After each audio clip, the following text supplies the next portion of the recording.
Hi guys, मेरा नाम सुरेंद्र है और मैं दिल्ली का रहने वाला हूँ। ये कहानी मेरे साथ जैसलमेर में होती सैम डीन में। ये बात 2019 की है।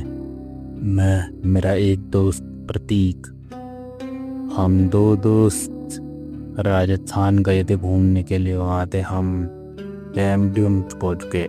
वहाँ पे लोकल लोग अपनी थार रेंट पे दे रहे थे सैम डीन में चलाने के लिए।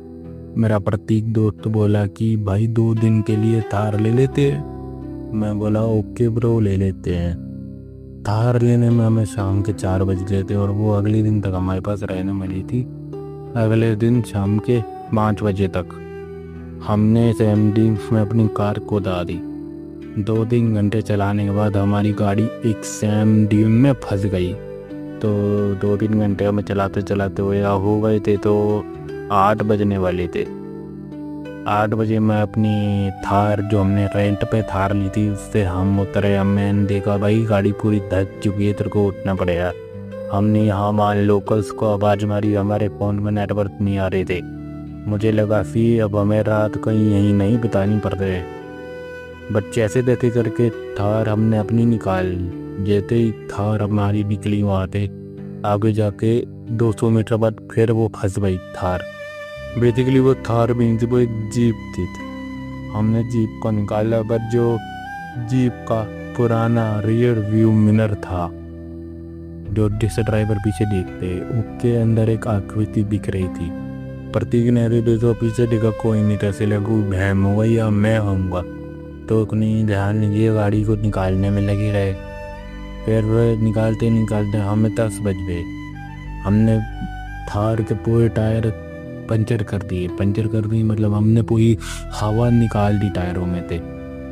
उसके वजह से तेती करे वहाँ से हमने कार निकाली। प्रतीक बोला मुझे कुछ दिखा था पीछे, पीछे वाली सीट पे चला भी कोई बैठा है। मैं बोला तेरा बहन है वो? उसने बोला हाँ।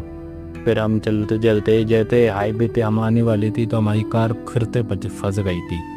हवा नहीं थी दोनों टायरों में, वो कार पीछे धंसती जा रही थी। मैं बाहर निकल गया, सुरेंद्र भी बाहर निकल गया। बट कोई उर्दी वाला था, हमने उसको बुलाया, उसने टोचन किया। थार हमारी बाहर निकल।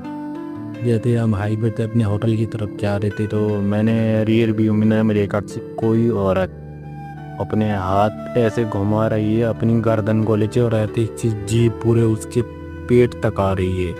मैं देख कर डर गया, प्रतीक ने भी देखा, प्रतीक भी डर गया। हड़बड़ा गए हम दोनों।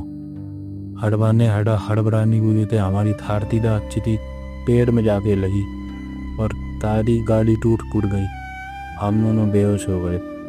और उसके बाद मेरे सपने में कोई औरत आई, वो बोली मैं तुम्हें मार दूंगी, तुम नहीं जा पाओगे यहाँ से बचे। प्रतीक को भी सेम सपना आया। अगले दिन लड़ाई झगड़ा हुआ कि तुमने हमारी गाड़ी तोड़ दी है, वो पुलिस आई, सारी चीज़ें हुई। हमारे टेस्ट हुए तो हमने दारू तारू कुछ नहीं पी रखी थी। तो पुलिस वालों ने बोला तुम जाओ, जो भी खर्चा पानी है वो तुम दे दो। हमने खर्चा पानी दिया और हम वहाँ से निकल गए। बट वो साया हमारे पीछे ही पड़ गया था, मानो कि उसे हमारी जान जानी चाहिए। हर रात, हर सपने में, हर जगह बस वही साया दिखता हम दोनों को।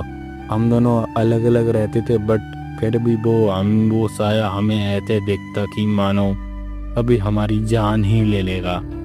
मैं आज भी बहुत परेशान। मैं कई बाबा के पास चला गया, बाबा बोलते ऐसा कुछ नहीं है, क्योंकि वो बाबा नकली होते थे। खैर मैं अपनी ज़िंदगी ऐसे ही जीता रहूँगा।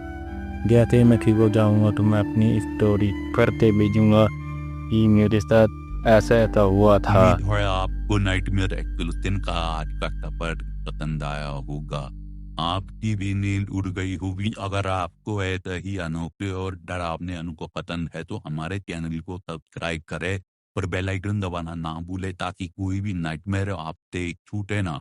हमारे लेटेस्ट अपडेट और बिहाइंड द सीन के लिए हमें फेसबुक और इंस्टाग्राम पर फॉलो करें। हमारे हिंदवेल नाइटमेयर एक्सक्लूसिव ही है। मिलते हैं अगले सफर में, तब तक अपने आस पास के अंधेरे से बच कर रहना।